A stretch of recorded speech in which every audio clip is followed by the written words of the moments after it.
So there's a lot of talk about interest rates right now, but in this video, I'm going to talk about something that's been discussed for years, and there always seems to be a little confusion about this topic, and that is locking in your interest rate and terms. What it means, when that happens, and what you can do if rates change. So, what is a rate lock? Well, rates fluctuate daily and sometimes multiple times a day. So a lock-in or a rate lock on your mortgage loan means that your interest rate or your terms won't change between the offer and closing. So as long as you close within the specified time frame and there are no changes to your application, your rate will be locked in. Now, when does a rate lock occur? When you've identified a property to purchase and entered into contract on that property. A lot of times this is confusing for buyers. A common assumption is that their rate will be whatever the lender said it was going to be when they issued their pre-approval letter. Now, your lender will pre-approve you based on the prevailing rate of that day. However, rates change daily, and rates may have increased by the time you go into contract on your home. Say, for example, you're qualified for a max purchase price of $700,000 at whatever the day's prevailing rate was.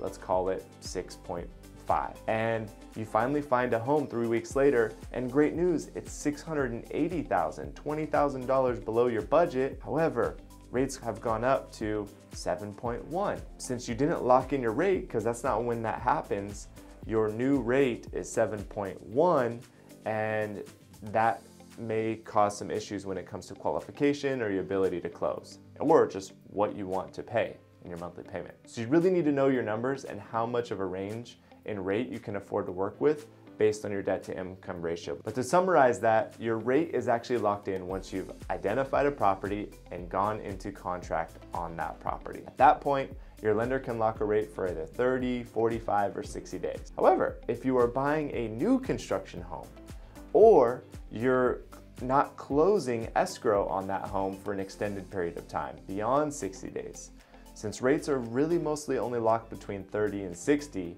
in some cases, you can extend your rate lock for much longer, so long as you're willing to pay a fee. Sometimes that is an upfront fee, sometimes that's a fee that's due at closing, but if you're buying, for example, a new construction home, and that home won't be built for another 12 months, you likely will not be able to lock in your rate for 12 months, or to lock it in for that period of time, you might have to pay a significant fee. It's something to really keep in mind as a side note. If you're purchasing a new construction home and you're purchasing at the top of your budget, you really want to keep in mind that rates are likely to fluctuate and your rate may change between the time you go into contract and the time of actually locking in your rate. If rates don't stay the same or improve, you might not be able to afford that amount of home, or you might not want to pay that much for the home that you're in contract on. So let's say you found your home, you go in contract on that home, you've locked in your rate. Now that you've locked in your rate, what happens next? What happens if rates go up? What happens if rates go down?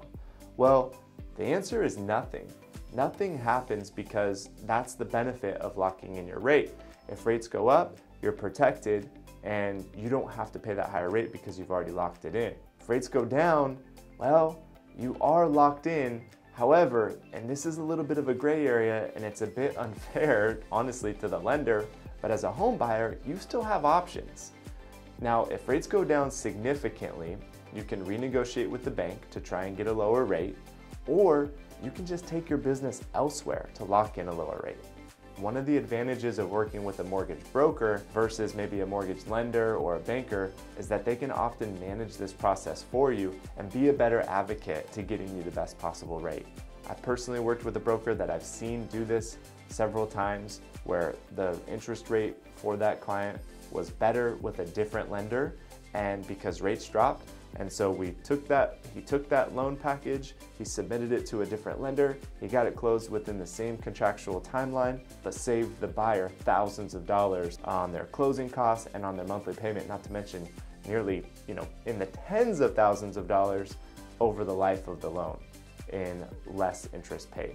So that is the exciting topic of locking in your interest rate. I hope it answers some questions for you. I hope it clears things up a little bit. Like I said, That is actually probably the most common misunderstanding that I run into from home buyers is I thought my rate was whatever I was pre-approved on, and that's not the case. So I hope this clears it up for you, and I hope you found some nuggets in here that'll help you win when it comes time to buying a home.